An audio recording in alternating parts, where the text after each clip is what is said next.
Pues nada, buenas noches Moscú, buenas tardes Washington, buenos días Hong Kong, Pekín, Vietnam, Laos, Tokio, desde donde nos estén sintonizando. Bienvenidos a su programa cómico, mágico, musical de geopolítica para tercermundistas, donde lo único serio aquí es el contenido. Y hoy tenemos un invitado de la ENA. Preséntalos, mi querido camarada Alberto. Pues, camaradas, aunque ustedes no lo crean, tenemos aquí al vástago no oficial de mi viejito santo, de mamá Coco. Él es Rodrigo Hueche, que no los confunde el apellido blanco, heteropatriarcal y opresor. Él es todo un discípulo. Exactamente, él es un discípulo de la 4T de mi viejito santo, pero un discípulo, la verdad, bastante ilustre, una persona que sabe mucho de estos temas. Él es historiador por la Escuela Nacional de Antropología e Historia y es filólogo. ¿Saliste como filólogo, mi querido Rods, o filósofo? Perdóname. Filósofo. Como filósofo, es filósofo por la Facultad de Filosofía y Letras. Yo, la verdad, no me creo este título porque no es marihuano. De hecho, tampoco me creo el de historiador. Pero bueno. Entonces, no. Aquí hay algo la verdad es que es lo que había.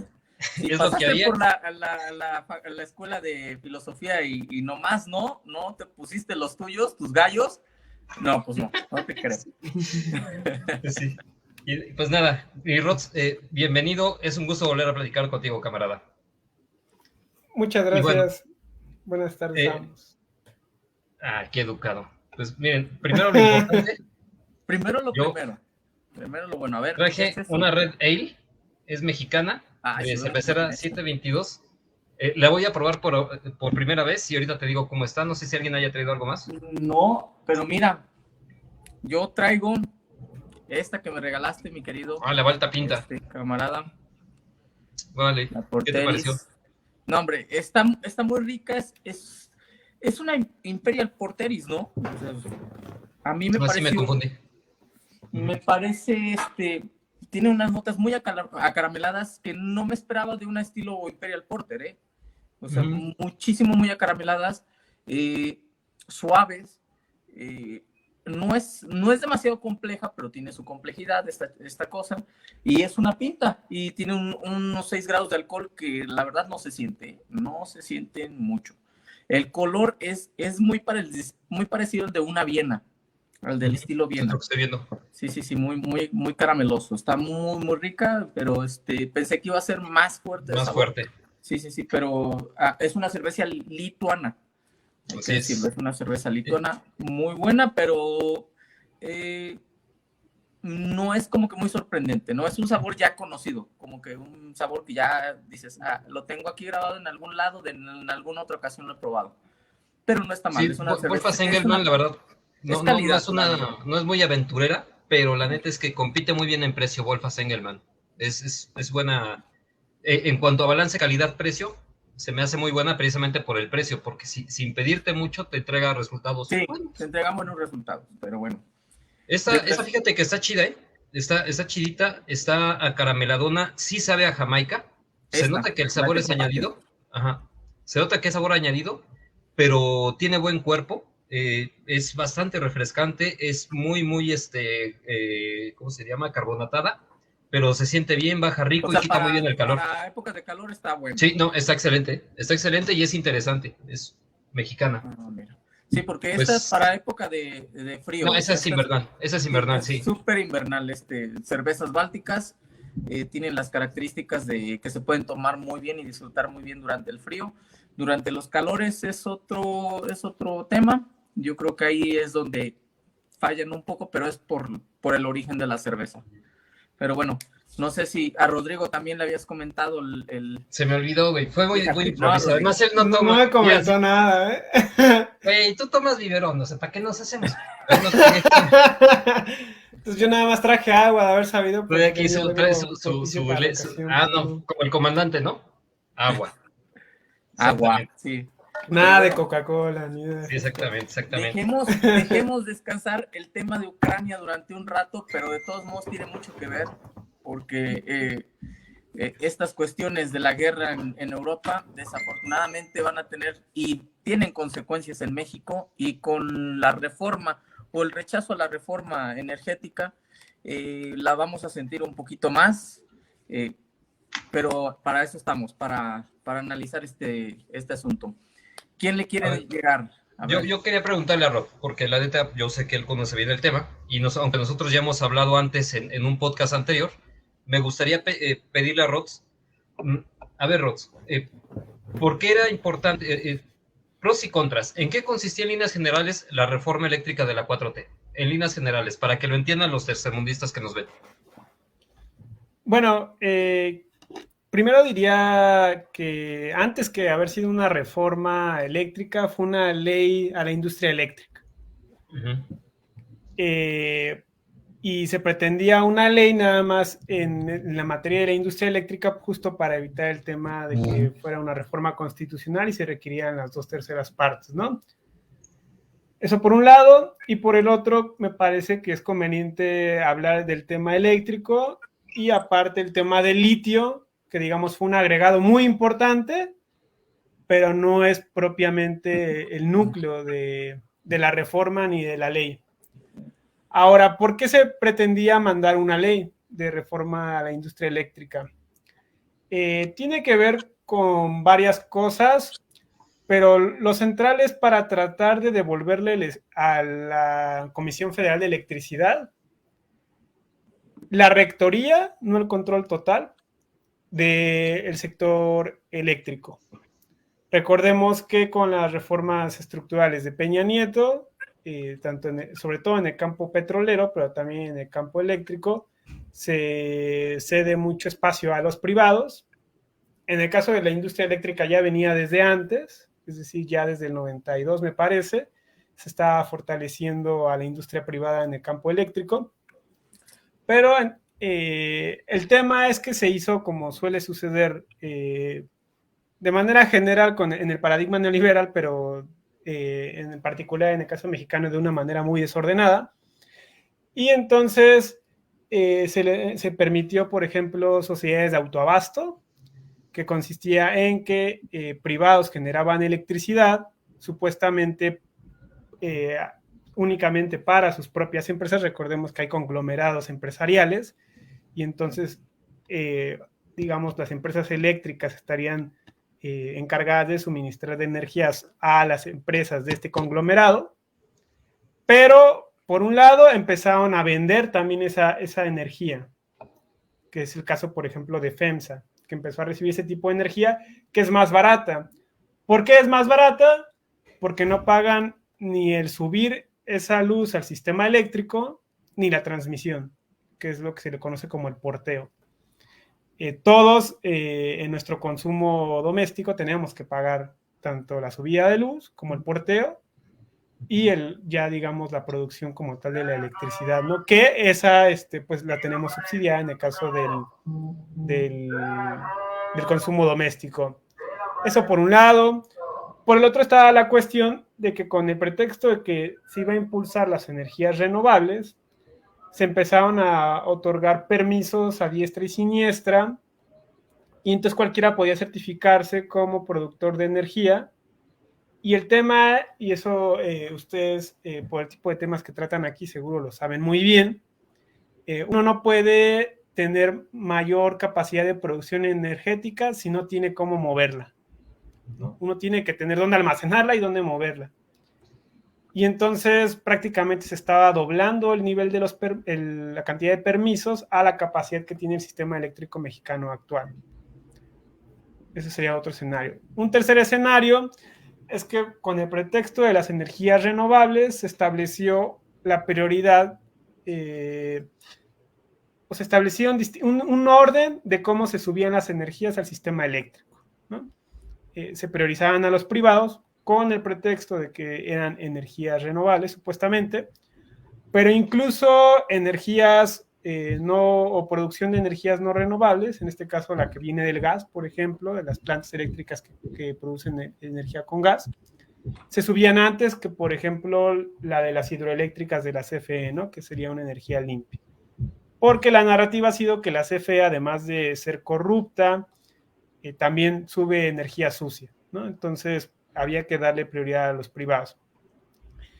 Y en cuarto lugar, yo diría también que está el tema de que se fragmentó la Comisión Federal de Electricidad en muchas ramas, o sea, es distinto Comisión Federal de Electricidad Internacional a la que ve las cuestiones del cobro de tarifas aquí, a la que produce la energía, a la Comisión Reguladora Eléctrica, que ya no pertenece a CFE, sino que es un organismo descentrado, pero al final establece el orden de cómo se sube la energía al sistema eléctrico.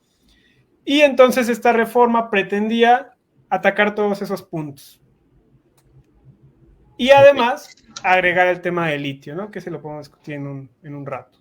Entonces, básicamente, lo que tú nos dices es que la reforma eléctrica pensaba revertir los vicios generados por las reformas estructurales de Milord Peña, si no me estoy también equivocando. Las anteriores, es lo que las que estaban en el 90 vigentes aún. Exactamente, corregir ese marco que además, pues como siempre ha sucedido en el caso mexicano, era también mal aplicado, ¿no? Incluso reconocido por la oposición ahora. Bien.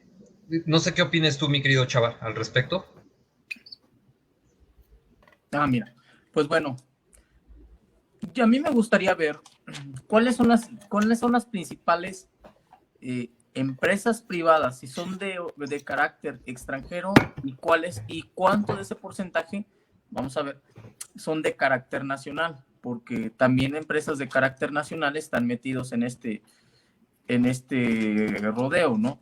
Las de carácter extranjero, ¿cuál crees tú, mi querido Rodrigo, que sería el porcentaje que estarían manejando las empresas privadas en esta participación de producción de energía?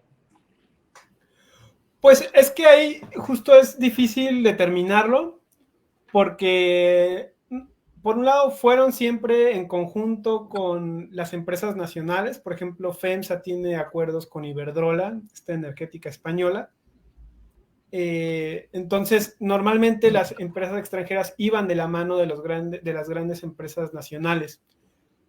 Pero además también, y esa es otra cosa que no comenté hace rato, es curioso que muchas de las empresas, de las plantas productoras de energía pertenecen a empresas vinculadas a políticos panistas y priistas, ¿no? Entonces, que también a su vez tienen conflictos de intereses con empresas extranjeras energéticas. Ahora, me gustaría agregar algo en esta parte. Creo que las reformas estructurales de Milord Peña no se pueden entender sin la cuestión petrolera. ¿Qué es lo que sucede una vez que logran pasar las reformas energéticas o las reformas estructurales en materia de energía? Pemex también empieza a celularizarse, empieza a fragmentarse, y la producción petrolera de Pemex y gran parte de los agentes residuales que generaba empiezan a dejar de tener cabida en la producción energética de México. ¿Por qué? Porque ahora son particulares los que se van a encargar de esto, y Pemex empieza a dejar de ser un proveedor o empieza a perder peso en cuanto a la provisión de materias primas para la producción energética, ¿no? ¿Por qué? Porque obviamente pues también había intereses económicos ahí. También había intereses de los generadores de energía de prescindir de Pemex para poder ellos inflar sus costos como quisieran. Y aquí yo hago una aclaración. Pues, aquí nadie va a poder decir que alguien que su servidor es López Obradorista, pero claro que hubo actos de corrupción y claro que había conflictos de interés marcados en esta política. No se puede entender cómo, teniendo México recursos energéticos, estás destruyendo la economía de escala, estás destruyendo la cadena de valor y toda la cadena de suministros, celularizarla, subcontratar, para generar facturas fantasma, para inflar cuentas, para inflar números. Aquí era evidente que estas reformas estructurales pues eran un negocio de varios, ¿no? Y en ese sentido, yo creo que sí fue un acierto de la Cuarta Transformación, insisto, mi perspectiva, fue un acierto de la Cuarta Transformación de López Obrador el empezar a atacar esto, el empezar a meter en cintura a todos los vicios generados en estos 12 años. Ahora, creo que aquí hay una visión de Estado todavía más importante. No sé si esto fue idea de Obrador o fue idea de algún asesor suyo, pero al final, el hecho de tener a Pemex, creo que esta reforma eléctrica lo que estaba buscando era nuevamente tratar de revitalizar a Pemex a través del consumo mexicano, es decir, que los recursos de Pemex se garantizaran una demanda en el mercado mexicano, de hecho, de ahí el interés por por las refinerías, etcétera, garantizaran una demanda de 120 millones de mexicanos para así empezar a sanear un poco las finanzas y tratar de rescatar este barco que está encallando, que es Pemex, ¿no?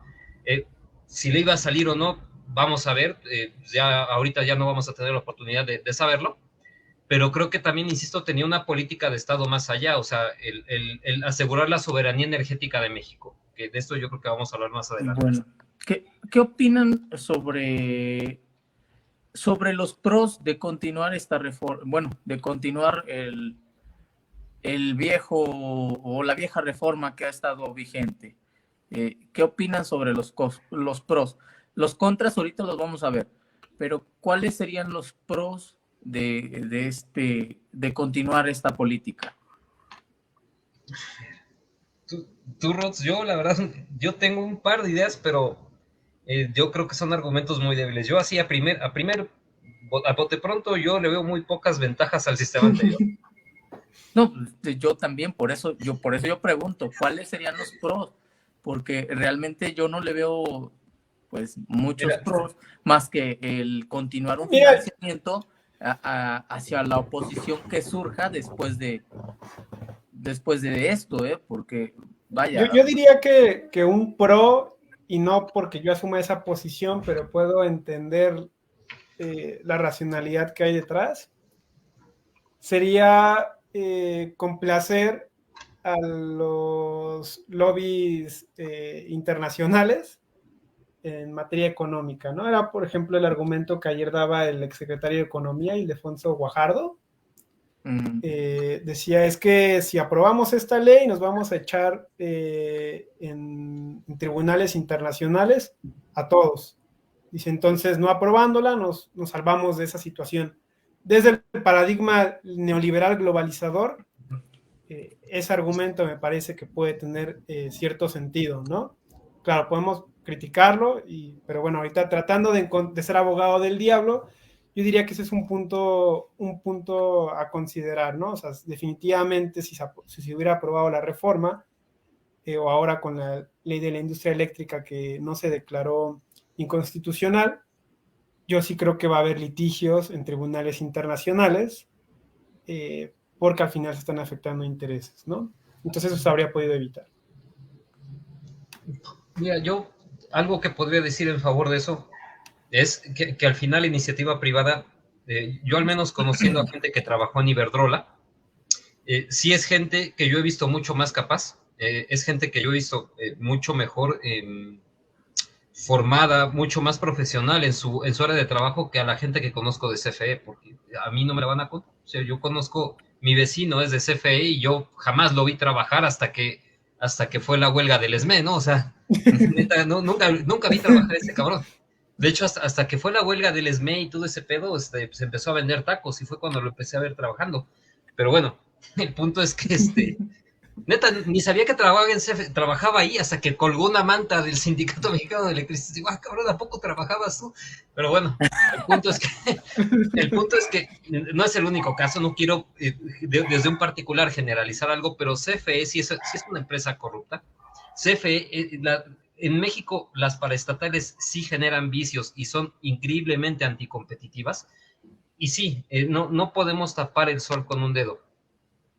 El sindicalismo, las estructuras sindicales heredadas, el hecho de que muchos de los viejos dinosaurios del PRI sigan en puestos muy altos de la CFE, pues caray, también te hace difícil defenderlo, ¿no? Y claro que al menos con competencia incentivas un poco más, ¿cómo decirlo? Incentivas un poco la eficiencia y ciertamente, al menos en mi experiencia, ahí sí yo no podría hablar por otras personas, pero sí he percibido muchas menos fallas en el servicio que antes, cuando era Comisión Federal. Al menos aquí en el Valle de México, Yo sí me acuerdo que cuando estaba de la edad de Rhodes, tal vez un poco más chico, sí había bastantes fallas en el servicio eléctrico, pero muchísimas. Entonces, podría ser uno de los pros que bajo la lógica del mercado, la existencia de una competencia sí incentiva la eficiencia, valga el Pues verso, ¿no? mira, yo también, a riesgo de sonar demasiado idealista y muy pendejo, uno de los pros, pues es que la iniciativa privada, esperando que vaya a haber este mercado de 120 millones de habitantes y viendo el aumento de los energéticos y de las tarifas eléctricas a nivel global, vaya a ver a México como un mercado no muy atractivo. Pero nuevamente, esto es demasiado arriesgado de mi parte porque muchos sectores ya están siendo copados o ya fueron copados por los ya existentes, ¿no? Por las empresas privadas ya existentes. Que la iniciativa, que la cancelación de esta reforma vaya a incentivarlo es demasiado como demasiado utopista, si tú quieres, demasiado idealista. Es esperar el discurso neoliberal de toda la vida, ¿no? Ese es el gran problema que no sucede, ¿no? Que siempre sale por el tiro por la culata. Ese es el único yo pro que le vería, que la iniciativa privada, ya teniendo esta certeza jurídica a nivel legislativo, se puede animar a venir a acaparar este mercado y con los precios que van al alza, bueno, crear esta competencia, ¿no? Ese es el discurso que yo más o menos vería dentro de la lógica neoliberal. Ese es el único, pero a riesgo de sonar demasiado, no sé, positivo, demasiado ambicioso y muy pendejo, porque la neta estoy sonando muy pendejo. Yo me estoy dando cuenta de lo que estoy diciendo. Yo me estoy dando cuenta de lo que estoy diciendo, honestamente. Así que no se me vayan a la yugular. Pero bueno, hasta ahí yo le vería el único pro. Otro pro que le vería es el de la oposición. Es el de la oposición. Esta cancelación de la reforma es la financiación segura de la oposición obradorista, que tarde o temprano se va a hacer llegar, ¿no? Por otros agentes, por otros partidos políticos, ¿no? Porque estos partidos políticos tal vez no se dieron cuenta que al echar para atrás esta reforma, tal vez estaban pues cavando su propia tumba o tal vez pusieron su propia cruz en la frente, ¿no? Pero bueno, la oposición no siempre se trata de los partidos que se ven, sino de las personas que están detrás. Pero ese es el único pro que yo le vería, ¿no? Pues sí, realmente es difícil hallar pros, ¿no? O sea, como bien lo dijiste, pues, y Rodrigo también, es ser abogado del diablo, es defender algo que a todas luces es indefendible, y en ese sentido concuerdo por completo. Ya, de hecho, alguna vez lo habíamos platicado todavía en la ENA, fíjate, que yo, a mí en lo personal, de las pocas cosas que veía muy bien en la política López Obradorista, era la política energética, precisamente, porque era la cuestión soberanista. Pero, ¿qué les parece si pasamos a las contras? Analizamos la contraparte. Aquí se nos va a ir medio Aquí es en programa, donde se nos va a ir, exactamente. ¿Quieres dar la primera andanada, mi querido Rods? Dale, Rodrigo. Vale, la contra al esquema que estaba antes. Algo, güey. Sí, a lo que estaba antes, ¿verdad? Ey. Pues la primera. ¿Por qué sí debía, más rápido, ¿por qué sí debía pasar la reforma? ¿Por qué desde tu perspectiva sí debía de pasar esta reforma? Ok. Bueno, primero diría también que es una ficción también decir que había mucho dinero extranjero metido, porque en realidad más de 2/3 partes se financió con la Banca Nacional de Desarrollo, con préstamos que tienen que ver con dinero de nosotros, ¿no? Entonces, en realidad, tampoco es que hayan metido mucha inversión, pero bueno, ya contestando lo que preguntas, yo creo que el mundo se está dirigiendo a un nuevo paradigma civilizatorio. El neoliberalismo globalizador ya exhibe, ya va sangrando todos sus problemas con la pandemia, con el conflicto que ustedes han cubierto de la guerra Rusia-Ucrania, con la guerra económica de China.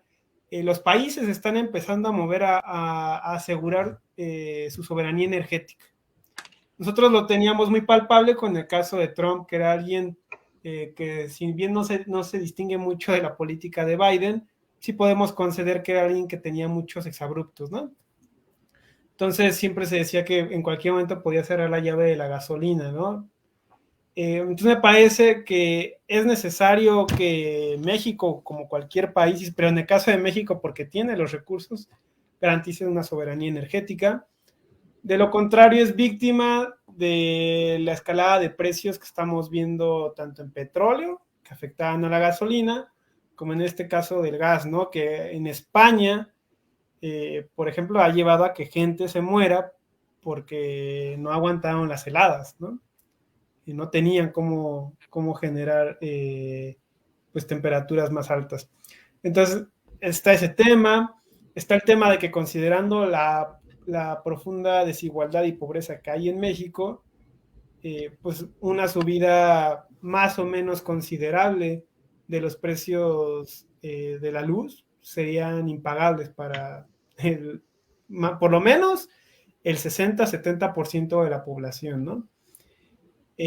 Tres, considerando que México también tiene muchos sectores donde es muy endeble y donde con tantito que le muevas, si te quedas sin una seguridad energética, se te viene para abajo todo, ¿no? El sistema de salud, la propia economía. Y cuatro, pues el hecho de que también en 2018 considero que la gente se cansó de lo que había porque había una política de saqueo por vías legales e ilegales y la gente ya no puede seguir tolerando, y de hecho lo manifestó en las urnas en el 2018, seguir pagando y seguir subsidiando a las grandes empresas, ¿no? Que se les condonan impuestos, que se les condonan en este caso que paguen lo que deberían por el costo de la electricidad que ocupan, ¿no? Entonces, el no hacer nada me parece que sigue alentando ese enojo, y en el caso de México recordemos que el tema petrolero y energético es bastante peculiar por el tema de la expropiación petrolera, la historia de Lázaro Cárdenas, ¿no? O sea, me parece que ahí hay un tema místico incluso relacionado con el tema energético, ¿no? A mí me llamaba la atención que cuando se aprobó la reforma de Peña Nieto había hasta gente de derecha que en ese tema no estaba tan convencida, ¿no? Por el sentimiento que siempre ha generado Pemex y el nacionalismo que ahí está involucrado. Entonces, por eso diría hasta ahorita. Mi querido Chava, tú. Bueno. Pues mira, tú dale. Las consecuencias inmediatas se van a ver. La gente lo va a ver luego en sus recibos de luz. Eso es lo primero que va a ver. En los aspectos hasta técnicos, uno va a empezar a notar los pequeños subsidios que aporta el gobierno a los recibos de la energía, que muchas veces no les ponemos tanta atención, pero realmente esos subsidios van a hacerse más pequeños, ¿no? Y los que tenían un consumo más o menos medio o mediano dentro de las mediciones que hay en los recibos, van a sentir ahí realmente el golpe. Ahora, como lo dice Rodrigo, los primeros que también van a verse afectados en su poder adquisitivo van a ser las personas con menos recursos, ¿no? Y también los sectores industriales. Ante una subida de luz, los sectores industriales van a estar consumiendo muchísimo más, ¿no? Y ahí también el encarecimiento de productos va a ser generalizado. A esto, si le aumentas la inflación global que está sucediendo actualmente, creo que es aportarle más a lo que ya no se le debe de aportar, ¿no? Definitivamente. Sí, así que, bueno, la independencia energética de México se está viendo comprometida, y Dios sabrá hasta cuándo va a dejar de ser así, ¿no? Pero por lo mientras, la cuestión de partidos políticos, que más adelante lo vamos a tocar, porque esta decisión va a afectar todas las elecciones gubernamentales, así como las de presidente, y las legislativas del 2024. Lo vamos a tocar un poquito más adelante, pero ¿qué opinas, mi estimado Alberto? Definitivamente, creo que eso fue un batacazo histórico, porque una de las condiciones para tener una economía sana en cualquier lugar es tener costos de producción bajos. Necesitas energía, desgraciadamente, mano de obra e insumos económicos para poder producir a bajos costos, generar precios competitivos y a través de eso garantizar mejores, irónicamente, garantizar una mayor capacidad de consumo y generar el círculo virtuoso, ¿no? Que nos marca la economía clásica, ¿no? Bien, la energía, los alimentos son parte vital, o mantener precios energéticos y costos de alimentación bajos es vital para mantener la cadena productiva sana. Lo que acaba de suceder es dejar a los avatares del mercado, dejar a las libres fuerzas del mercado los costos de producción de la economía nacional. Ahorita mismo, México no lo ha estado sintiendo con la fuerza que lo debe de sentir, porque todavía tenemos cierto margen de maniobra en el ámbito petrolero, pero aguántate tantito que empiece la carestía, que empiece la carestía de verdad, porque esto apenas va comenzando, y entonces sí, la escalada de precios va a ser brutal, porque el petróleo no nada más se ocupa para la energía, se ocupa para producir fertilizantes, industria farmacéutica, prácticamente a donde voltees hay algo que ocupa petróleo en su proceso productivo, directa o indirectamente. Entonces, si tú tienes una industria eléctrica tan endeble, lo único que estás haciendo es presionar indirectamente aún más a la industria petrolera. En ese sentido, creo que lo que acaba de suceder es dejar a la economía mexicana echarla a los brazos del mercado en un momento en el que el mercado está devorando a gente mucho más competitiva, bueno, a economías mucho más competitivas como las europeas, por ejemplo. O sea, No, ahorita bueno, no estamos viendo el ejemplo de Alemania, cabrón. O sea, estás viendo cómo están los alemanes ahorita. Alemania, güey, o sea, que Alemania tiene, nosotros les podríamos pedir clases de lo que sea ellos, y ve Francia, por ejemplo, ¿qué es lo que está haciendo? Francia está empezando a estatizar. Estados Unidos está interviniendo, está interviniendo y ya está fijando precios de garantía para el petróleo. O sea, hace rato leí en El Economista, neta, yo luego no sé por qué hay gente que puede escribir esas pendejadas y ganar dinero. Leí en El Economista gente que decía, pues es que al final lo que estamos haciendo es seguir el paradigma de las economías más exitosas al dejar a la libre competencia el mercado de los energéticos, ¿no?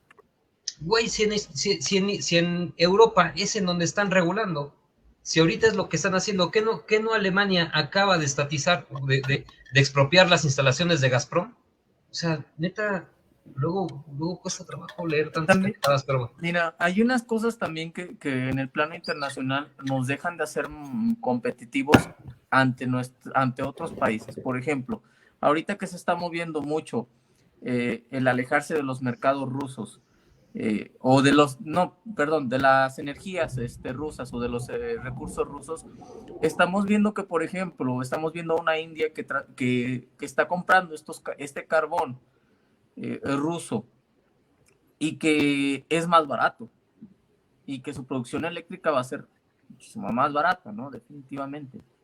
Y si tiene los recursos humanos y los recursos energéticos baratos, ¿qué nos espera a nosotros en la competencia? Ese es el gran problema, ¿no? De una China que tiene el capital humano y que tiene el capital natural, y tiene un proveedor de recursos, en este caso de carbón, que lo da a un precio bastante barato, y en las condiciones que se está dando la compra de carbón ruso, que van a ser todavía más barato el precio de lo que lo da en el mercado. yo creo que nos estamos pegando, esta reforma es como pegarse un tiro en el pie, o sea, a nivel global, ¿sí? Eso es lo que más preocupa, ¿no? ¿Dónde va a estar México dentro de 20 años? Menos, dentro de 5 años, o sea, de por sí ya lo vamos a empezar a sentir. O sea, la energía es algo increíblemente sensible. O sea, la energía no tarda en sentirse años, o sea, en meses ya empiezas a sentir los madrazos. Y nuevamente, o sea, el arrojar a la economía mexicana en materia energética a los brazos del mercado más bravo en décadas, se me hace una estupidez, ¿no? O sea, en tiempos de paz, vaya, pues habría podido entender que no lo vieran, pero, güey, estás viendo la situación en Ucrania y todavía haces esta pendejada. Sí, pero sí, además yo agregaría, o sea, dos cosas. Una es, teniendo ya los recursos, o sea, ¿cómo te explicas que tienes las hidroeléctricas de CFE funcionando al 30%? Es decir, no, porque ese es un argumento, ¿no? Bueno, es que CFE no tendría la capacidad de producir la energía que producen los privados si se les disminuye, que además no se les va a disminuir al 0%, es más o menos un 15% comparado con lo que traen ya ahorita. O sea, sí, ahí están esas hidroeléctricas funcionando al 30%. O sea, no, eso por un lado. Dos, creer que además es falaz, ¿no? Porque ni la energía que produce CFE es tan sucia como nos quieren hacer creer, ni la energía que producen los privados es tan limpia como nos quieren hacer creer. Exacto. Sí. Pero además, y eso me llama la atención ahora con el conflicto que pasó que está pasando en Ucrania y Rusia, que hasta Elon Musk, que siempre está predicando el tema de las energías limpias y de litio y no sé qué, él decía, es que necesitamos el petróleo. Y claro, porque al final las energías eólica, la energía solar, son energías intermitentes, que podemos mejorar su captación, pero en el momento en el que falla, necesitas gas. Por ejemplo, el gas o el petróleo, exactamente, para echarlo a andar, ¿no? Eso por un lado. Y por el otro, yo quería comentar que si bien la noticia de que no se haya aprobado la reforma eléctrica no es tan buena, yo creo que tampoco es tan mala la noticia, porque al final la ley de la industria eléctrica ataca todos esos puntos. Por supuesto, habría sido el mejor escenario es que fuera constitucional. No lo es, ahora se tiene una ley que es constitucional y eso te permite, en este caso al Estado mexicano, en específico a la CFE, litigar los casos. Claro, sabemos que hay cabileo también en el Poder Judicial, pero me parece que si no hubiera habido ni reforma y ni siquiera ley de la industria eléctrica, estaríamos en un escenario realmente terrible, porque no habría ni siquiera las condiciones mínimas para tratar de dar la batalla en el campo eléctrico. Mira, yo podría decir que a pesar de que lo que acabas de decir es verdad, desgraciadamente nos tenemos que sujetar a los juicios de por ejemplo, de jueces que se compran demasiado fácil, ¿no? O se prestan para estos cabildeos a la hora de aplicar la ley. Porque lo habíamos dicho aquí aquí en el programa, en algún podcast pasado. En México la ley es una recomendación. No es un mandato. No es un mandato. Y es que este es el gran problema. Si no hay una voluntad política, porque tiene que haber una voluntad política para aplicar la ley. Si no hay esa voluntad política, entonces la ley va a seguir siendo una recomendación. Y los litigios definitivamente se van a alargar durante este sexenio y se van a expandir más allá de este sexenio. Sí. Y ahí está el problema, que tiene que haber una voluntad política, pero ¿de dónde tiene que venir esa voluntad política? Ese es el meollo del asunto. Porque la ley ya está, bien lo has dicho, ya está la ley. Que si no se elevó a rango constitucional, pues bueno, está bien, no pasa nada. Pero ahí está el problema, ¿no? Eso es lo que tocamos, el tema de la corrupción y voluntad política, sobre todo. Más que nada la voluntad política, no tanto ya si la corrupción. Pues sí, mis estimados. ¿Qué les parece si hablamos de las consecuencias económicas o alguien quiere decir algo más al respecto? Mi estimado Rob. Hablar Yo nada más en este tema de la, de la voluntad coincido, pero yo sí veo, por lo menos en la presidencia de la Suprema Corte, una cierta sintonía con el proyecto de la Cuarta Transformación. Y me parece que en el caso del Poder Judicial se ha tratado de imprimir una visión parecida, obviamente con sus particularidades y con sus resistencias y dificultades, pero me parece que ahí va muy ligero, no con la fuerza que se debería, no con la fuerza que debería tener hacia un futuro, pero por lo menos me parece que abre un espacio pequeño para seguir trabajando. O sea, el hecho de que no se alcanzaran los votos para declararla inconstitucional, me parece que es algo que sí, yo ni siquiera lo esperaba. Yo me esperaba que la fueran a declarar inconstitucional. La reforma eléctrica yo de antemano consideraba que solo si hubieran negociado previamente con la facción de Moreira en el PRI, entregando Coahuila o Hidalgo, yo no veía condiciones para aprobar esa reforma eléctrica, ¿no? Entonces, me parece que se abrieron unas pequeñas ventanas y bueno, estará la clave que la sepan explotar y pues no quitar el dedo del renglón. Pero sí, es un entorno complicado, en eso coincido. Pues bueno. Ahorita que me acuerdo, lo que tocaba era por qué no pasó. O sea, ¿por qué no pasó la ley? Creo que ya hemos discutido en buena medida parte de los porqués. Habíamos hablado de grupos de interés, habíamos hablado de grupos de poder, habíamos hablado de conflictos de interés, pero creo que Rodrigo tocó un punto importante, y ahí sí yo, perdón Rods, pero yo sí soy bastante crítico. Creo que el cabildeo de López Obrador, de Moreno, de quien haya estado encargado para con el PRI, porque no nos hagamos tonto, esto sí iba a negociar con el PRI, fracasó por completo.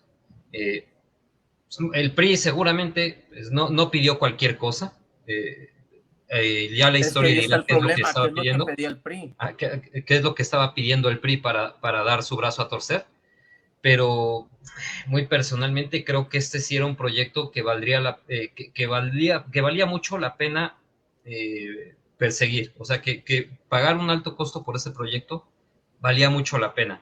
En este sentido, yo en lo personal sí creo que el discurso tan polarizante o tan polarizador de López Obrador sí operó mucho en su contra. El meter al PRI y al PAN en la misma moneda al final les dio fuerza o le dio argumentos a las fuerzas dentro de estos partidos que estaban buscando votar en bloque en contra de esta reforma, ¿no? Creo que tanto en el discurso López Obradorista como en el cabildeo con el PRI hubo errores que impidieron que esta reforma se echara adelante. No sé qué piensan ustedes. Es que yo creo que, mira, yo creo que también está en juego la presidencial del 2024 y no sabemos qué pedía el PRI que podría poner en riesgo el proyecto del 2024, porque, por ejemplo, en la consulta ciudadana para la revocación de mandato nos dio una idea del voto duro que tiene Morena. O sea, aunque no haya sido, aunque entre comillas haya sido un fracaso, realmente lo que estoy viendo es músculo político de Morena, ¿eh? O sea, 15 millones. 15 millones. Calderón llegó con menos. Sí, y un poder de convocatoria. Anaya no llegó a eso. Sí, ese güey no llegó a eso. Yo creo que hay que vincular eso. ¿Qué es lo que pedía el PRI? Que era tan inaceptable para Morena y que porque al mismo tiempo es esto de la reforma, bueno, la de la cancelación de la reforma, viene de la mano con esto de la revocación de mandato. Al menos está vinculándose en el discurso político de mostrar músculo. Porque lo que hizo mi viejito santo al prácticamente casi coincidir estas dos, pues estas dos situaciones, ¿no?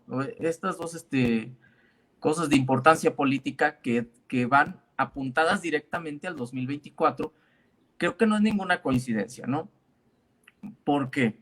porque en primera son 15 millones de votos a favor de Morena, es más de lo que tuvo Anaya nunca en su vida. La oposición se puede tal vez dar por finiquitada para el 2024 y no sabemos qué proyectos tenía Obrador o qué proyectos tiene Obrador a futuro pasando el 2024, porque tal vez sus megaproyectos no creo que estén terminados. Aparentemente ya se terminaron, ¿no? En algunos casos, como por ejemplo el del aeropuerto de Felipe Ángeles, que todavía no está terminado, le falta, o sea, ya se inauguró, qué padre, pero no está terminado, ¿sí? Lo del Tren Maya también dice que ya va a terminar, pero todavía no está terminado. Y estos proyectos tal vez sean tan importantes para él que trasciendan esta administración. Quizás ahí es donde falló, no sé si falló el cabildeo, a lo mejor era tan grande el costo que no se podía permitir una elección del 2024 fallida o en riesgo. Y a lo mejor es donde el PRI pedía las condiciones. Y eso es pura especulación, mía. Pero, Rodrigo, ¿tú qué opinas? Pues yo creo que sí. Es que, por un lado, la facción dominante en el PRI, que es la de Alito Moreno, la verdad es gente que pues son poco inteligentes políticamente, o sea, son estridentes, de exabruptos, de mostrar como que son muy valientes y muy echados para adelante, pero en realidad son muy torpes, igual que la facción dominante que hay en el PAN, ¿no? Con Marco Cortés. Y creo que la que es más inteligente a la hora de llegar a acuerdos, que es la facción de Moreira, en el caso del PRI, no por nada han logrado lo que han logrado la familia Moreira, exactamente, por ejemplo, Humberto Moreira, ahora tiene a su esposa para candidata a la gobernatura de Hidalgo. Me parece que el costo era mucho, pero y no tenían tanta fuerza como para jalar a la facción mayoritaria, que es la de Alito. Además, yo creo que Andrés Manuel no buscaba la reforma eléctrica de inicio, porque él mandó de inicio la ley de la industria eléctrica, opta por la reforma cuando se empiezan a parar y entonces la Suprema Corte suspende la entrada en vigor de la ley de la industria eléctrica. Pero en el momento en el que se resuelve en la Suprema Corte, a mí me da la impresión, él ya preveía esta situación de que no se iba a aprobar y él amagó y dijo, bueno, yo voy a mandar una iniciativa para reformar la ley minera y nacionalizamos el litio. Y para eso no se necesitan 2/3 partes, de hecho ya no tardan, yo creo que en aprobarla, estaban ahorita ya en el pleno para aprobarla, los del PAN no asistieron, porque saben que aunque asistan, no iban a tener los votos para echarla para atrás. Entonces, me parece que con ese escenario se daba por bien servido Andrés Manuel y no estaban dispuestos a sacrificar ni Coahuila ni Hidalgo porque son estados en los que es casi seguro que van a ganar. O sea, seamos honestos, el electorado que pelea Morena es en buena medida el del PRI. El del PAN no es un electorado clase mediero, aspiracionista o muy conservador, que nunca se va a mover a apoyar a Morena. En cambio, las masas del PRI sí son factibles de moverlas, y esas son las que van a perder. El PRI se caracterizaba por ser un partido con presencia territorial, ¿no? Y ya la está perdiendo, y la va a perder más después de las elecciones de ahora, ¿no? O sea, va a perder por lo menos 4 estados, la oposición ganará quizá 2, y uno de esos es del PAN, que es Aguascalientes y que ya lo tienen, ¿no? De hecho, yo escuché con alguien de quien me fío, que trabaja en el PRI, que lo que se estaba pidiendo era darle mano libre al PRI en Estado de México, dejarle conservar Edomex, porque Edomex sigue siendo un bastión importantísimo. Y me fío de esta persona porque esta persona cabildea en el PRI. De hecho, ella cabildea con otros partidos, pero de hecho ya dije demasiado al decir ella, pero bueno, el punto es que a mí lo que me llegó fue esto, y es que sí es grande, o sea, Morena creo que ya tiene, en mi opinión, tiene casi seguro el Estado de México. a quien meta lo tiene seguro. Y yo creo que es lo que el PRI quería conservar, en ese sentido. Y no sé si Ecatepec valga la reforma eléctrica, ¿no es cierto? No. Ay, Dios, perdóname. Pero bueno. Te sugiero que nunca digas tu dirección de tu casa, güey. Ya saben en dónde vivo, cabrón. Siempre sal con lentes, güey. Ponte los lentes atrás, güey, para que vean que el barrio... Mi comandante y el barrio me respaldan, cabrón. Pero bueno.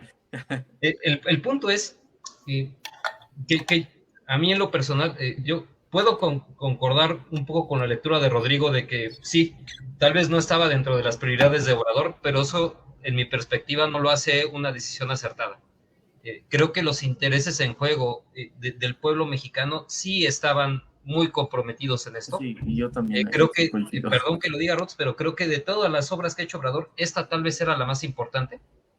Y aquí sí se le fue, esta sí la dejó ir. La dejó ir, creo que perder el Estado de México o dejárselo al PRI otros 6 años. Bien valía la pena. La neta bien lo valía porque hasta un bien le hacías al Estado de México pasando pasando esto, ¿no? Y tocas el tema de los Moreira, que efectivamente, o sea, Moreira sabemos cómo es. Y si bien Moreira no habría atraído a la totalidad de los votos del PRI, yo creo que sí habría atraído los votos priistas suficientes para echarlo adelante, porque realmente fueron pocos votos los que faltaron. Entonces, no lo sé. Creo que sí se pudo. No, según yo... Como 50 o 60 votos, creo. Sí, como 56 creo que eran. Sí, eran era prácticamente toda la bancada del PRI. Sí, entonces no olvídalo. Sí, yo estoy mal informado ahí, entonces. Sí. Pero... O sea, fueron 225 a favor y para que hubiese pasado eran 332, nada más. No, 275 a favor. 275 a favor y eran 333, creo, para que... Creo que se habían quedado a menos. Pero bueno, en cualquier caso, o sea, sí fue... Creo que sí fue una bronca de gestión ahí, o sea... Tal vez fragmentar al PAN también, o sea, el PAN también está dividido, el PAN tampoco es un bloque, no es un partido que se caracterice por su lealtad, ya hemos visto cómo entre ellos se traicionan. Creo que incluso Gustavo Madero, la facción de Gustavo Madero, bien se habría podido negociar con ella.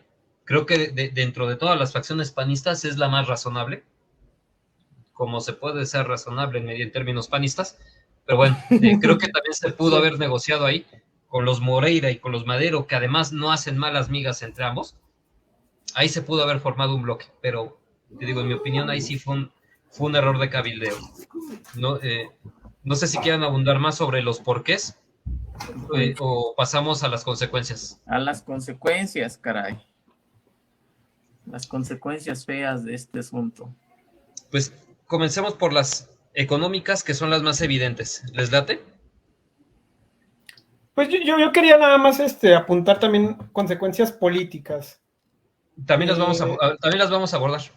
No bueno, entonces vamos por las económicas. Si quieres, sí.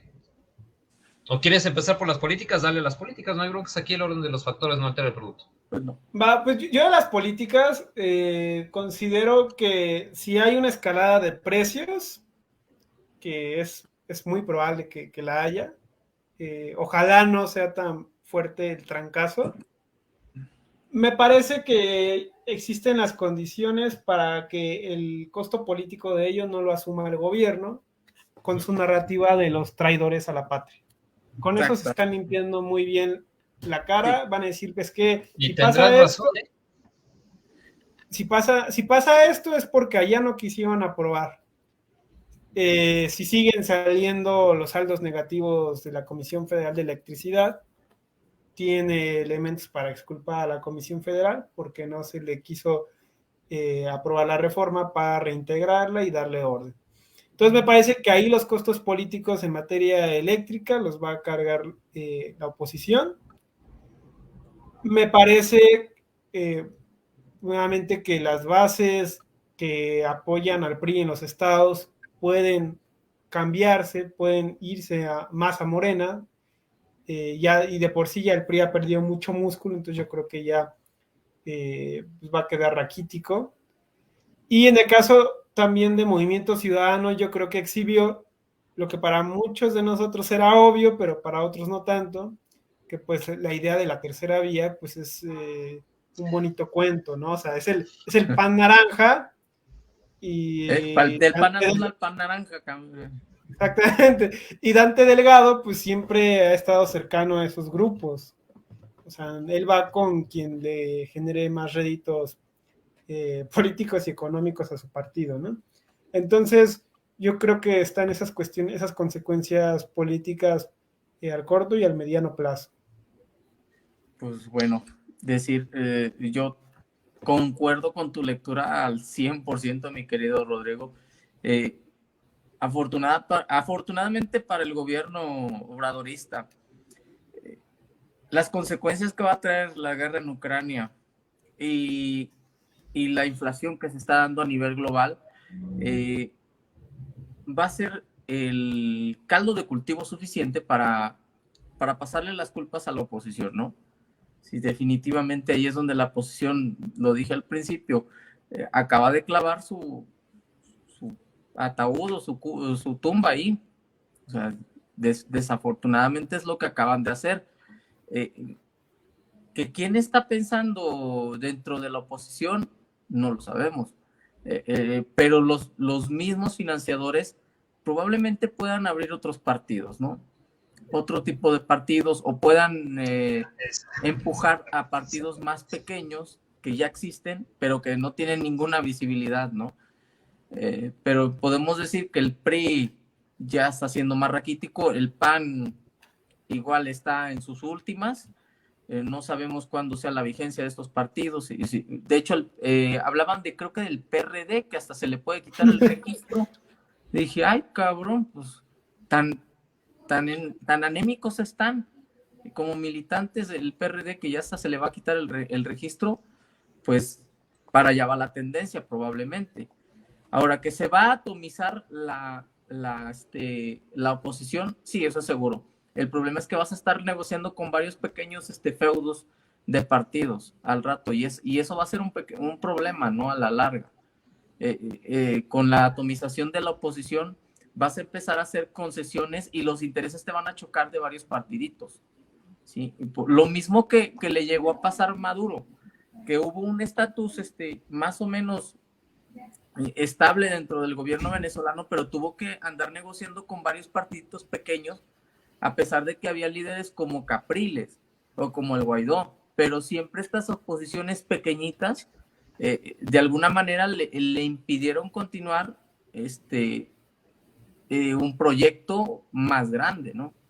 Pero bueno, mi estimado Alberto.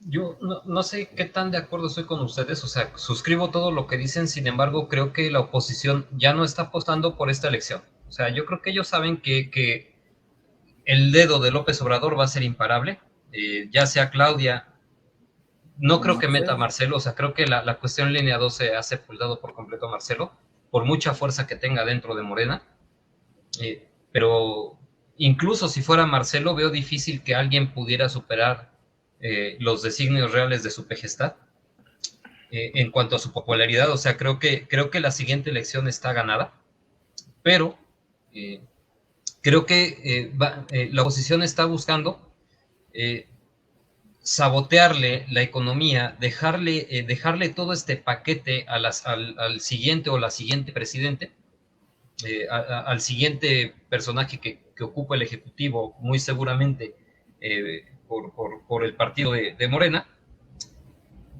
Y entonces, a partir de toda esta debacle económica o a partir de los problemas sociales que genere toda esta situación, pues empezar a formar un bloque opositor, o sea, empezar a, como decían ustedes, empezar a formar nuevos partidos, empezar a formar nuevas fuerzas políticas, entre comillas nuevas, simplemente con cambios de nombre, con cambios de imagen, porque yo la verdad no veo cómo ahorita le puedan ganar. O sea, creo que pueden conservar algunos nichos de poder, creo que pueden conservar algunos estados, pero realmente veo muy complicado que puedan parar a Morena en el 24. Sí, yo tampoco. No, y sobre todo en las legislaturas, en la legislación del 2024. O sea, terminando esta, a consecuencia de este chingadazo que nos acaban de meter a todos, porque es un chingadazo que nos metieron a todos, Yo veo muy difícil que la oposición vaya a tener mayoría la próxima legislatura. No. O sea, lo veo muy, muy complicado, ¿no?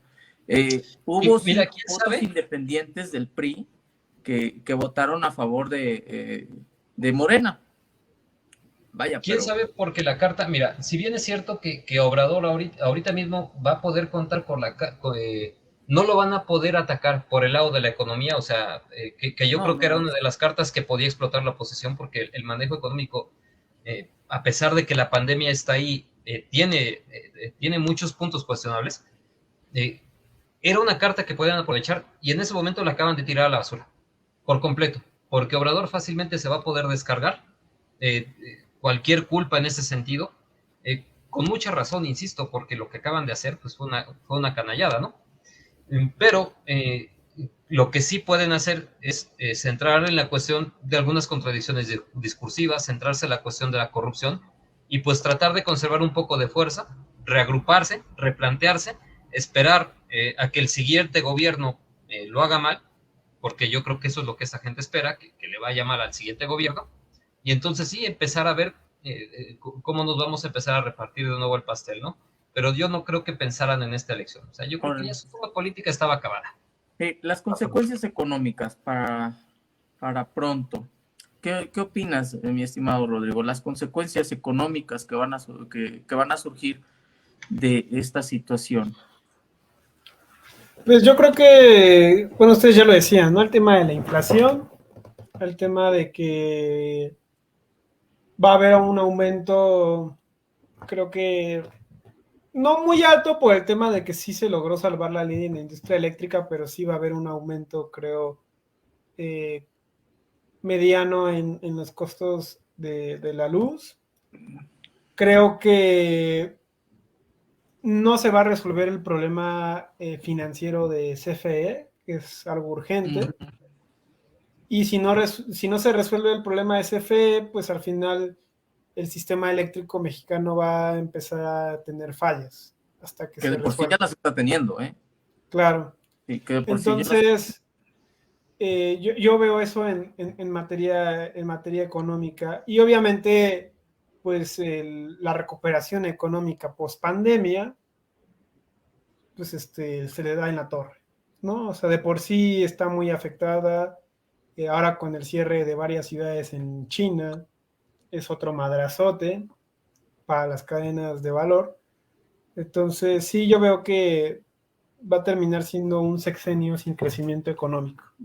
Mi estimado Alberto. En comparación con el 2018, ¿no? Sí, ya lo había mencionado también, o sea, la inflación va a ser la primer consecuencia que vamos a ver de esto. Creo que también vamos a empezar a ver cómo muchas empresas van a aprovechar los huecos legales para seguir haciendo usufructo de todos estos vacíos y obviamente pues un deterioro en toda la red eléctrica, eso también. Pero a mí lo que me preocupa mucho es la situación de Estados Unidos. No sé si abordar esto en las cuestiones geopolíticas, pero Estados Unidos está sufriendo bastante con sus precios. Y aunque no nos guste, seguimos dependiendo de que ellos nos envíen gas licuado para echar a andar la maquinaria eléctrica. Entonces, yo no estaría muy seguro. La verdad es que yo tengo mucha preocupación de que Estados Unidos nos corte el suministro para empezar a abastecer a Europa, porque el mercado europeo para ellos va a ser prioritario. Ellos nos van a lanzar abajo del camión para mantener a sus socios en el redil. Y Estados Unidos, yo no creo que le dé para mantener este abasto petrolero durante más de 3 meses. Honestamente no lo creo. ¿Ni con el gas argelino? El gas argelino es otro asunto, porque aunque Italia aunque alcanza para el consumo italiano y el consumo español y poquito del consumo francés, no puede abastecer a toda Europa y mucho menos a alguien que traga gas de la manera tan brutal que traga Alemania. La verdad es que sí está complicado, o sea, esta reforma nuevamente era una oportunidad de mantener esa seguridad, era una oportunidad de dar pasos para, pues, no independizarnos por completo, pero al menos tener mucho más margen de maniobra frente a los Estados Unidos, ¿no? Ni siquiera hablando como enemigos, o sea, hablando incluso como socios. Y aquí en lo personal, con la situación, yo la verdad sí estoy bastante preocupado. En el centro no creo que lo suframos, pero en el norte les Sí, viene el carajo. pues bueno, como consecuencia económica van a sufrir los negocios, ¿no? Los negocios de medianos y los medianos pequeños. Y lo vamos a ver sobre todo también en la cuestión del agua. Para que el bombeo del agua requiere de una cantidad de energía pues considerable, ¿no? Sobre todo, por ejemplo, en plazas donde abundan los negocios, los pequeños negocios, ahí van a sufrir el desabastecimiento de agua también, no solamente por las mismas cuestiones del agua, ¿no? Sino también por las cuestiones del encarecimiento de la energía. Sí, eso vamos a estar viendo. En lugares donde se utilizan ascensores, este tipo de instalaciones que son también vitales a la hora de utilizarse, como por ejemplo los hospitales que consumen una gran cantidad de energía, sobre todo para estudios más especializados o más complejos, como por ejemplo equipos cardiogramas para hacer intervenciones de corazón. Todos estos van a aumentar los costos, ¿no? Van a ser más caro el costo de la salud, el costo de alimentos y bebidas, ¿no? En cualquier establecimiento al que vayas. No, el costo también del agua, definitivamente ahí es donde nos va a pegar más fuerte, ¿no? Sobre todo a los que viven en la ciudad, porque si les va a encarecer el agua o van a sentir los cortes de suministros de agua, ¿no? Debido al encarecimiento de la energía, pero esto va a ser lo que yo más o menos estoy previendo, también la reducción del aporte gubernamental a la hora de que pagues tu tarifa eléctrica y es donde también se vas a sentir un poco, pero bueno, que pasemos a las consecuencias geopolíticas que ya las estás tratando, mi estimado Alberto. Rodrigo, ¿qué consecuencias geopolíticas podrías notar ver? Pues por un lado vamos a seguir dependiendo, como decía Alberto, del gas que nos mandan Estados Unidos y eso nos pone en aprietos porque aunque no nos dejen de mandar gas, el gas está aumentando de precio y entonces nos van a estar ahorcando por ese lado. Eso por un lado. Dos, me parece que vamos a estar desfasados, como siempre le pasa a México, en el rumbo que están tomando todos los países medianamente inteligentes, porque yo lo decía en un post de Facebook, siguen defendiendo como si estuviéramos en la década de los 90 y estuviera en el boom la política y la concepción neoliberal globalizadora. Y el tema es que eso ya no, o sea, nunca funcionó, pero antes por lo menos podían vender la promesa. El tema es que ahorita ya tiene todas sus gritas chorreando sangre y se ve con mucha claridad. Y por eso todos están buscando soberanía energética. Por eso todos están asegurando minerales estratégicos, dentro o fuera de sus países, ¿no? Entonces, me parece que ahí es donde México va a quedar otra vez desfasado y pues será un reto para el sexenio siguiente el poder realizarla o no y tratar de emparejarse un poco hacia el rumbo que están tomando el resto de países. Pues mira, los comentarios, dice Cristian, yo veo que ciertas tendencias políticas van a celebrar esta decisión. Canales como VisualPolitik podría decir que la cuestionable política de Andrés Manuel López Obrador se detuvo. Y pues, ¿qué te puedo decir? Sí, VisualPolitik es abiertamente neoliberal, Neoliberal. ¿no? Y ellos van a celebrar esta decisión, pero para los que pagamos con nuestros bolsillos, es como si celebrásemos la reforma de energética no, la de las gasolinas del 2016, ¿te acuerdas? Que también nos prometían la gloria y también en VisualPolitik seguramente la celebraron. Sí, la celebraron. Sí, entre otras cosas, por ese video los dejé de seguir. Sí, la celebraron como un triunfo cuando en realidad nos subió la gasolina de 16 a 20 pesotes, 4 pesotes. Y fíjate cuánto nos quejábamos de cuando nos subían 2 centavos, 20 centavos. y mira, ahorita ya lo estamos sufriendo. Dice, ¿qué piensan? Dice Fernando Ríos, ¿qué piensan del bodrio del AIFA, el Aeropuerto Internacional Felipe Ángeles? Mi estimado Rodrigo, este es para ti seguramente. Viene con nombre y apellido. Rodrigo Bessi. Te lo juro que sí viene con nombre y apellido, porque si te digo qué es lo que pienso yo, necesito traer mi pastillita para la presión. Déjame llamarle a mi hermano, cabrón, que es cardiólogo, y para que me recete algo para el momento, porque si no se me va a chocar la boca, cabrón. Pues yo pienso que es un proyecto claramente más austero del que pretendía ser el nuevo aeropuerto internacional de la Ciudad de México. Me parece que se necesita un aeropuerto, eso podemos estar de acuerdo todos. La zona del Valle de México y las que colindan requerían un aeropuerto. Nuestro está colapsado desde finales de los 90, principios del 2000. Me parece que si uno lo piensa como un aeropuerto que va a ayudar a desahogar, el Benito Juárez va a cumplir eventualmente esa función.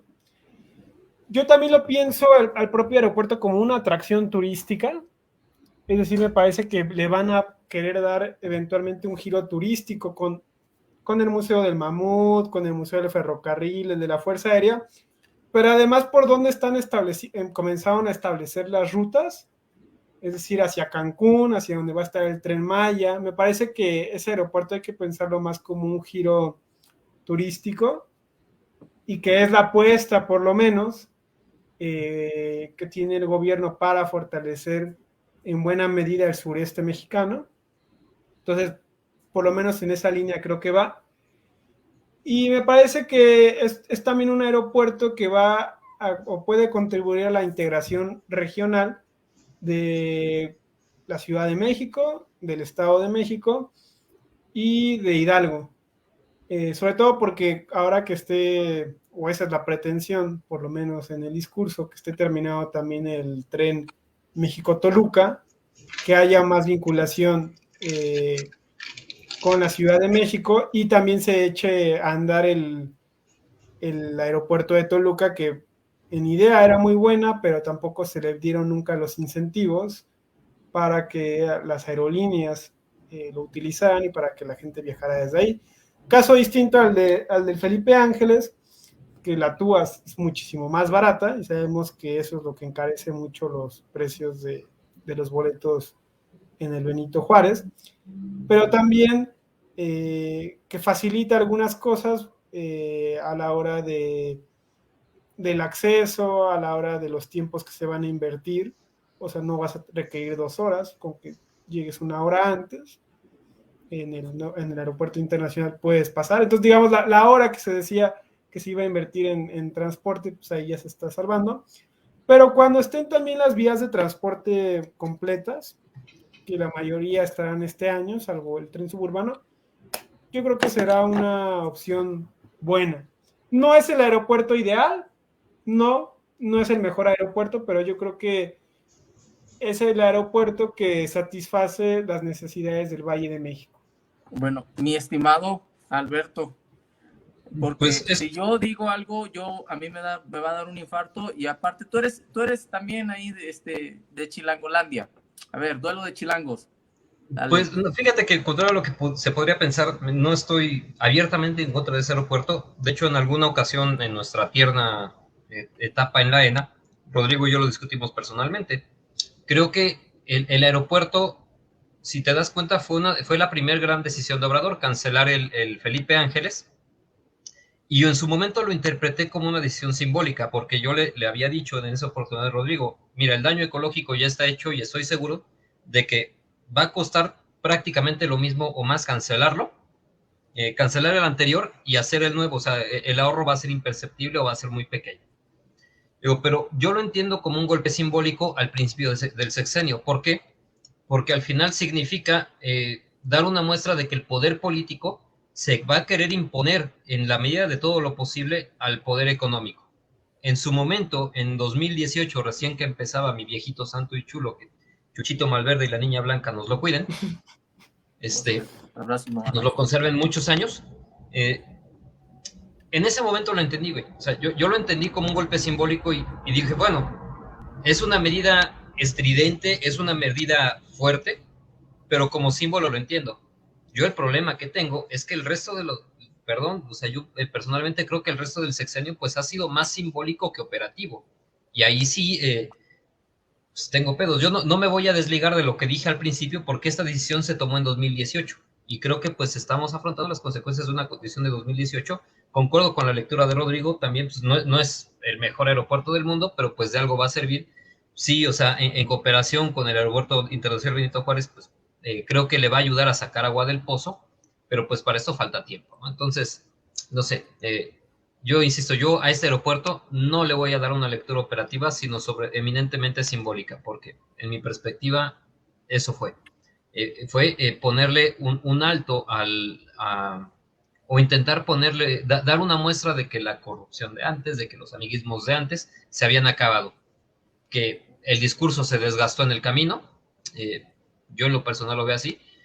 Rodrigo puede tener otra opinión, pero aquí el punto al que quiero llegar es que yo concibo este aeropuerto como un símbolo y como símbolo lo estoy evaluando. Y en este sentido, no lo veo tan mal, honestamente. Mira, yo lo voy a ver, lo voy a decir desde el punto de vista de alguien foráneo, ¿no? De cómo se ve de fuera, ¿no? El aeropuerto que está, que según ya está hecho, pero que le falta un chingo. La verdad se ve como una quimera, como un albur. Desde aquí, desde fuera, se ve como un albur. ¿Por qué? Uno, por la ubicación. A lo mejor ustedes están acostumbrados a este tipo de traslados largos, No, pero nosotros no, cabrón. O sea, ¿te nosotros acuerdas cuando fuimos a casa de Natalia Rodrigo? Fue una excursión, sí. No, sí, horrible. Pues bueno, cabrón. O sea, yo veo la ubicación, digo, no me jodas las pelotas. De verdad, o sea, yo lo veo la ubicación, yo foráneo, que por ejemplo, un foráneo forzosamente va a tener que trasladarse a uno de estos aeropuertos, ¿no? Y sobre todo, si te vas al Felipe Ángeles como foráneo, te va a dar un dolor de huevos esperar, cruzar el pinche tráfico de la Ciudad de México y sobre todo si hay un congestionamiento. Ya me habías dicho que en diciembre se pone como un pandemonio. Sí, no. Es que este güey vino hace poco y le digo, no, si te quejas ahorita, espérate a diciembre. Fíjate. Y es que esa es la percepción que nosotros vamos a tener, los de fuera. Que a veces vamos a tener que tomar, por ejemplo, el aeropuerto de Felipe Ángeles, que está en la Ciudad de México. Bueno, no está ni en la Ciudad de México, está fuera de la Ciudad de México. No sé ni. ¿Pero dónde ponías el aeropuerto entonces? ¿Dónde había espacio? Es que, bueno, no, hombre, si yo supiera dónde ponerlo, yo estaría gobernando. Texcoco sí está mucho más cerca, güey. De Texcoco se llega mucho más. 20 kilómetros y aquí pero está mejor conectado, güey. Pero está mejor conectado. Ese es el problema. Y es que ese es el problema. Desde ahí ya tienes un problema tú como foráneo que vas para allá a trasladarte al aeropuerto. El tráfico, no solamente el trayecto que te toma ir de tu estado al del aeropuerto, digo, al de la ciudad, sino chutarte el tráfico desde donde llegas, de la terminal hasta el chingado aeropuerto. Ahí ese es un pinche problema para los que viajan. Por eso te digo, a lo mejor para ustedes, los que viven en la Ciudad de México, pues es bastante normal, pero para nosotros que estamos de fuera, es el infierno. O sea, nos sometes a un estrés terrible, ¿eh? Nos sometes a un estrés horripilante. Si le aumentas que el aeropuerto está culero o que está lleno de chácharas, neta que nos estás poniendo más estrés al estrés. Es que ese es el problema, nos pones más estrés al estrés, ¿sí? A lo mejor te digo, ustedes están bien acostumbrados, no pasa nada. No has entrado al metro en el DF, ¿verdad, güey? ¿Cómo no, cabrón? Si ahí llegué a vivir en algún momento, me fui de mochilero. Pues, güey, o sea, los vagones están llenos de feministas protestando, güey, o sea. Sí, güey, pero a mí ya se me olvidó eso, güey. O sea, a mí ya se me olvidó eso y no lo quiero volver a vivir. Poblano conservador. Neta, yo no lo quiero volver a vivir, cabrón, te lo juro. Me he ido a pinches Indios Verdes y todas esas madres. Güey, me llegué a dormir en albergues. Pero te digo, uno como foráneo, que no está acostumbrado a ese pinche ritmo de la Ciudad de México y ese estrés de la Ciudad de México, es atravesar el viaje, primero el viaje a la Ciudad de México, de ahí el viaje al aeropuerto y en el aeropuerto encontrarte con esta pinche bola de pachucos, cabrón. Dices, hijo de tu chingada madre, cabrón. O sea, neta es una percepción mala. Sí, sobre todo si vas de turismo, la neta, lo que menos quieres es pasarlo mal. Ahí sí. Sí, es que puede ser un problema. Que también Ross tiene algo de razón cuando dice, cuando las vías de interconectividad están terminadas, va a ser más rápido. Sí, pero pues yo creo que ese pedo todavía le falta, y además, la neta es que conociendo el pinche tráfico del DF al Estado de México, donde es una de las migraciones cotidianas más grandes del mundo, sí, la neta es que no, yo hoy tengo muchas dudas. Ahora, ojo, el de Texcoco, el que estaba haciendo Milord Peña, esa madre era una quimera todavía más pendeja, porque estoy seguro que hasta ahorita, si hubiese ganado Mid, estoy seguro que hasta ahorita no hubiese sido operativo esa madre, o que hubiera tenido problemas de inundación. Decían que hasta el 2024 iba a estar listo, y la primera fase. Sí, o sea, ellos lo admitían abiertamente. Sí, por eso te digo. Ahora, si nos ponemos a ver el de Texcoco, ese pinche aeropuerto era todo una quimera todavía que iba a consumir dinero sin fondo, así. Era como si yo sacara dinero, mira, lo estuviera quemando. Así de cabrón era el de Texcoco. Hubiese visto las inundaciones en el primer día de inauguración. Segurito que hubiese visto ese albur que hubiese sido el de Texcoco. Pero sí, el de Felipe Ángeles, a mí, como foráneo, se me hace una pinche aventura bien ojete, güey. Pinche conservador, no nos hables. Pero bueno, Fernando Ríos, esperamos que hayamos contestado tu pregunta. Mira, Cristian nos dice, Argelia ya tiene tensiones con España debido a que España le hizo el favor a Marruecos. Luego Secunda dice, se puso al lado de Marruecos en las tensiones y curiosamente en lo del Sáhara Occidental. Con respecto a esto, mi querido Cristian, estamos preparando algo, lo verán en breve, pero vamos a abordar el conflicto del Polisario y las consecuencias geopolíticas de esta cuestión. Ya en breve les anunciaremos bien la sorpresa que les tenemos. Dice Fernando, chécate lo que dice Fernando Ríos, dice, ¿crees que la IFA se llega a convertir en un lugar tan horrible como la Central de Puebla? Créeme, la Central de Puebla es algo de lujo. Créeme, ¿así? Neta es de lujo esa pinche central. Neta, es de lujo esa mamada. No está culera. Para mí, no está culera. La verdad, no está culera. Yo no la veo culera. Pero bueno, dice Cristian, dice, así era la inversión y el robadero que se hubiera dado en el proceso. Me imagino que dice del aeropuerto antiguo. Sí, güey, no manches. Sí. El pinche ejército, o sea, yo creo que es la barda más cara del mundo, o sea. Sí. Es una barda. Y una pinche barda que ya se está cayendo. O sea, que es lo peor, ¿no? Bueno, yo creo que fue más cara la barda de la refinería de Felipe Calderón, que nunca se construyó. Sí, no, esa barda superó. De verdad, si ponemos a hacer una auditoría, yo creo que entraría en el libro Guinness de la barda más cara del mundo y la más pendeja, porque de verdad, o sea, tú ves, y es una barda, mi querido Cristian, es una barda, literalmente es una barda así, culera, fea. No es así como que digas, tiene un acabado. No tiene acabado. Es una barda, una vil barda de tabique culero. De esas en donde anuncias los sonideros ahí con pintura, güey. O sea, exactamente, sí. O sea, es una vil barda. Así que, mira, desgraciadamente el aeropuerto internacional Felipe Ángeles fue el menor de los males, por desgracia. Pero bueno, ¿alguna otra cosa que quieran tratar?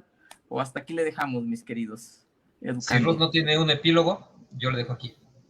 No, pues yo sé que quieres defender a mi viejito. Sus opiniones geopolíticas, ¿no? Geopolíticas. Nada más hablé yo y ustedes ya no. Yo pensé que ya la habíamos tratado, sí, pero no, se nos olvidó. Si quieres, vas tú, porque yo pensaba hablar sobre lo de Argelia precisamente y cómo se conecta un poco esto, pero bueno.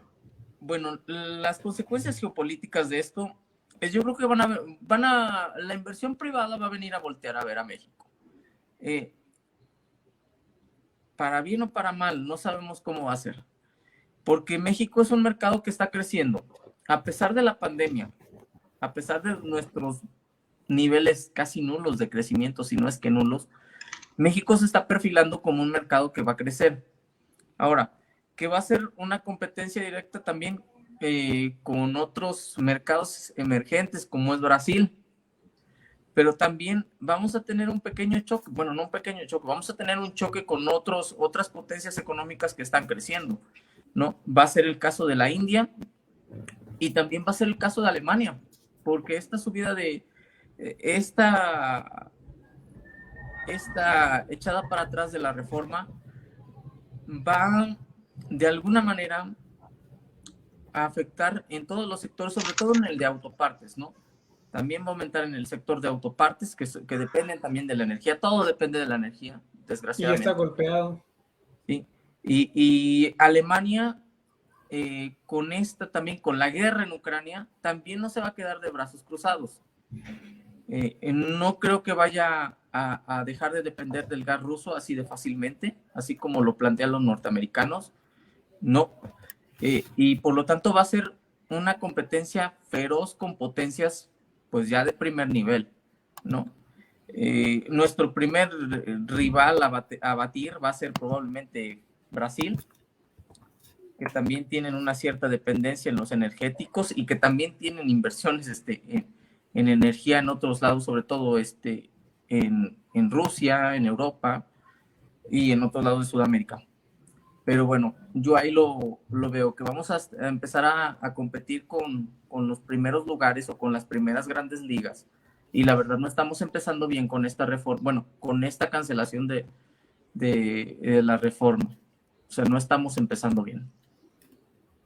Yo personalmente creo que en términos geopolíticos esto nos arroja todavía otro sexenio más a los brazos de Estados Unidos.